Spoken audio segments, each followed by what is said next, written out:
Right, today I'm going to talk to you about pink Himalayan salt and why I would want you to potentially move over from table salt to pink Himalayan. So, in an ideal world, we want to avoid refined salt. It contains additives which isn't good for our overall health.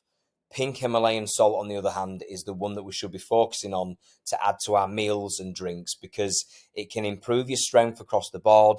It can improve hypertrophy, which is what we want to build muscle, and it can improve your nerve to muscle communication and your overall performance. So, the first thing that's absolutely key for nerve to muscle communication is that we've got enough salt in our system. So, nerve cells, and neurons in our brain and muscles communicate by electricity, and salt can help improve this. So, sodium salt is what allows nerve cells to fire. If you don't have enough salt in your system, your neurons in your brain and nerve to muscle communication will be terrible. I say terrible. It won't be bad, but it can be improved. So, if you have sufficient salt in your system, it'll be excellent. Obviously, depending on how much water you drink, how much caffeine you're drinking within 24 hours or on a daily basis, how much food you're ingesting, it can have a small effect on this. So, the one thing that we can add into our meals is a small dash of pink salt, which is Himalayan salt. Remember, we must be training at a high intensity. We need to be eating a well-balanced, healthy diet. But personally, I've swapped over from table salt for probably the last 2 years.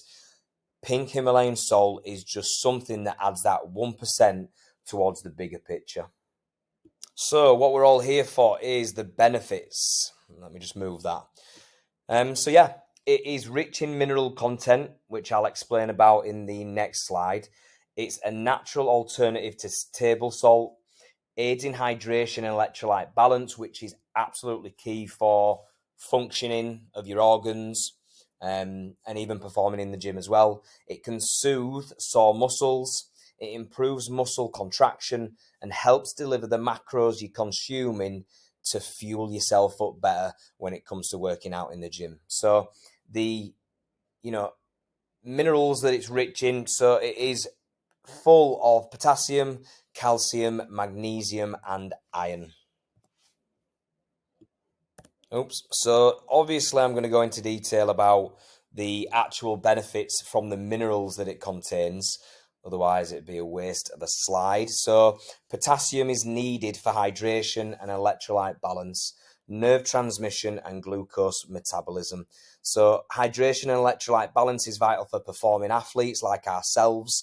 And this is why I always say to people, look, when we're training, you want to feel and perform like an athlete, then we just need to take a couple of steps in these 1% habit changes to start looking, feeling, and performing like an athlete. So potassium also aids in glucose metabolism, which is what helps to convert the food we eat into energy, which is absolutely vital because carbohydrates, that's what's going to give us the energy. But when we're digesting food, you want that to turn into energy efficiently as possible. So both calcium and magnesium play an important role in bone health and muscle contraction. A deficiency in these minerals could lead to brittle bones and could cause muscle cramps and spasms. Muscle cramps and spasms can affect performance and recovery. So it's like a knock-on effect, basically. Magnesium can also be a lifesaver for us as it's also used to treat muscle cramps. So yeah, we don't want this. And especially if we're doing, a workout that's an hour or a little bit longer, bike rides, running, you want to feel your best. So you don't want to be getting muscle cramps and whatnot. So iron is vital for red blood cells and the transport of oxygen. So inadequate iron could cause fatigue, shortness of breath, and lightheadedness. When iron is depleted, your heart also has to work harder in order to move the oxygen around a little bit more. So oxygen-rich red blood cells around the body, it's important because some tissues and muscles receive less oxygen and are deprived of energy, making it more difficult to complete everyday tasks, let alone exercise as well. So, recommended daily usage.